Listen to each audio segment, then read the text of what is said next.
Dans le Barça de Guardiola, il y a eu un homme qui a changé l'histoire du football. Ce n'était ni Xavi, ni Iniesta. C'était Don Sergio Busquets. Riquelme a dit un jour que Busquets avait bouleversé le monde du football.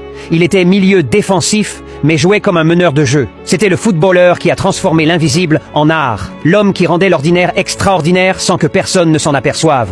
Il était la pause, le métronome, le joueur qui, en une seconde, savait comment échapper à la pression la plus étouffante. Là où d'autres suffoquaient, lui respiraient. Beaucoup disaient que Busquets était la colonne vertébrale du meilleur club de l'histoire, de ce Barça de Guardiola qui a dominé le football comme peu d'équipes l'ont fait. Il était le pont entre la défense et l'attaque, le gardien des génies qui jouait à ses côtés. Si Xavi et Iniesta étaient la poésie, Busquets était le silence entre les vers, ce qui ne se voit pas, mais qui change tout. Et pourtant, j'ai toujours eu l'impression qu'on l'a laissé s'échapper de notre mémoire, comme s'il n'était qu'un joueur parmi d'autres, sans réaliser que Sergio Busquets a probablement été l'un des meilleurs numéro 6 de tous les temps, et un footballeur qui a changé le paradigme du jeu à jamais. Aujourd'hui, loin de l'élite, on aperçoit encore parfois, à Miami, des éclats de ce génie qui, sans faire de bruit, avait été capable de tout changer